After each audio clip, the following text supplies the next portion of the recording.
오늘 본문은 삭개오의 집에 모여든 사람들에게 예수님은 문화의 비유를 들려주십니다.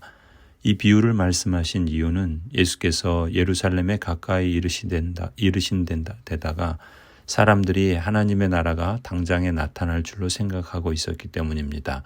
삭개오와 동료 세리들이나 제자들처럼 예수님에게 호의적인 사람들도 있었고, 바리새파 사람들과 율법학자들처럼 예수님께 배타적인 사람들도 있었습니다.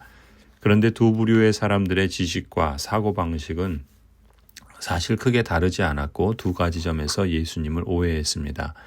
첫 번째 오해는 11절 말씀처럼 하나님의 나라가 당장에 나타날 줄로 생각했던 것이죠. 두 번째 오해는 21절 말씀처럼 문화를 맡기신 주인이 맡기지 않은 것을 찾아가고 심지 않은 것을 거두시는 무서운 분이라고 생각을 했던 겁니다. 생각에 씨를 심으면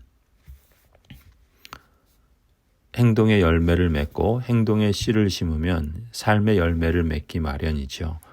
이런 두 가지 오해가 어떤 행동으로 이어지고 결국 어떤 결과를 낳는가? 먼저 첫 번째 오해, 즉 하나님 나라가 당장에 나타날 줄로 생각한 경우를 보겠습니다. 예수님은 사람들의 그릇된 생각과 기대를 아시고 문화 비유에서 이렇게 말씀하십니다. 12절에 귀족 출신의 어떤 사람이 왕위를 받아가지고 돌아오려고 먼 나라로 길을 떠날 때 당장에 왕이 될 줄로 생각했던 사람들의 기대와는 다른 모습이죠. 14절 그런데 그의 시민들은 그를 미워하므로 그 나라로 사절을 뒤따라 보내서 우리는 이 사람이 우리의 왕이 되는 것을 원하지 않습니다 하고 말하게 하였다. 생각과 기대의 차이가 이런 행동을 낳았습니다. 결과는 27절이죠. 내가 자기들의 왕이 되는 것을 원하지 않는 나의 이 원수들을 이리로 끌어다가 내 앞에서 죽여라. 예수님이 말씀하신 문화 비유는 앞으로 전개될 일들을 예견해 줍니다. 예수님을 통해서 당장에 하나님의 나라가 나타날 줄로 기대한 사람들은 물론 여기에 제자들도 포함되어 있었죠. 예수님이 여리고를 지나 예루살렘으로 입성할 때 왕을 맞이하듯 호산나를 외치며 환호합니다. 하지만 예수님께서 십자가를 말씀하고 하나님의 나라는 이 세상에 속한 나라가 아니다라는 말씀을 하시자 예수님의 생각이 자신들의 생각과 자신들의 기대와는 다른 방향에 있다는 것을 눈치챕니다. 이처럼 자신들의 기대와 맞지 않는다고 판단했을 때 호산나를 외치며 환호했던 사람들은 같은 입으로 예수님을 십자가에 못 박으라 이러한 말도 서슴지 않고 외쳐댔죠. 두 번째 오해는 예수님에 대해서 맡기지 않은 것을 찾아가고 심지 않은 것을 거두시는 무서운 분이라는 이러한 생각은 어떤 결과를 낳을까요? 악한 종은 주인을 엄한 사람, 가혹한 사람으로 생각을 했습니다. 먼 길을 떠나면서도 종을 부려먹지 못해 안다라는 사람으로 생각한 것이죠.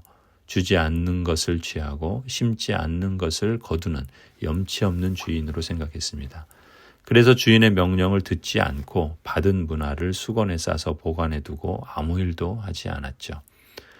이 사람이 왜 악한 종인가? 한마디로 철저히 자기중심적인 사람이기 때문입니다.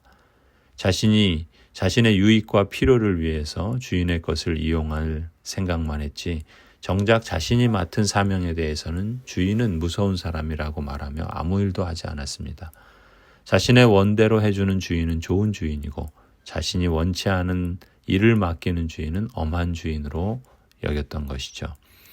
예수님을 그리스도 주님이라고 부르면서 정작 그 마음에는 예수님의 뜻과 사명을 따를 생각이 없었던 것이죠. 그렇다면 예수님은 주님이 아니라 자기 자신이 주인인 셈이죠.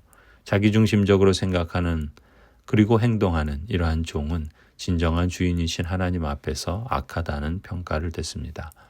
반면에 주인에게 받은 한 문화를 갖고도 신실하고 성실하게 일한 사람은 5문화, 10문화의 결실을 얻게 됩니다. 이처럼 작은 일에 신실한 사람은 왕 대신 주님으로부터 5고을, 10고을을 다스리는 권세로 축복해 주십니다.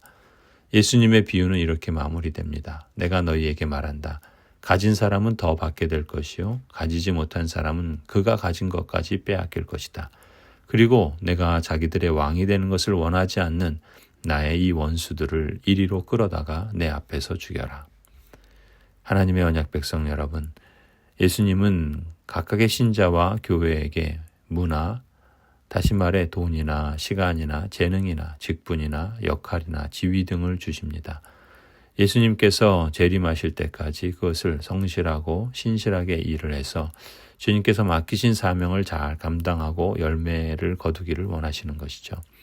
그리고 재림하신 주님은 각 사람과 각 교회가 맡겨주신 문화를 어떻게 사용하고 어떤 열매를 맺었는지에 대해서 평가하실 것입니다. 갈라디아서 6장 7절 8절 말씀에서 성경은 이렇게 가르칩니다. 자기를 속이지 마십시오. 하나님은 조롱을 받으실 분이 아니십니다. 사람은 무엇을 심든지 심은 대로 거둘 것입니다. 자기 육체에다 심는 사람은 육체에서 썩을 것을 거두고 성령에다 심는 사람은 성령에게서 영생을 거둘 것입니다. 자기 육체에다 심는 사람은 예수님의 비유에서 악한 종과 같이 자기중심적으로 생각하고 자기 유익을 구하는 악한 종입니다.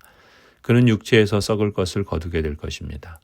성령에다 심는 사람은 반면에 주님의 사명을 따라 한 문화를 사용하여 5문화, 10문화를 벌었던 착한 종입니다.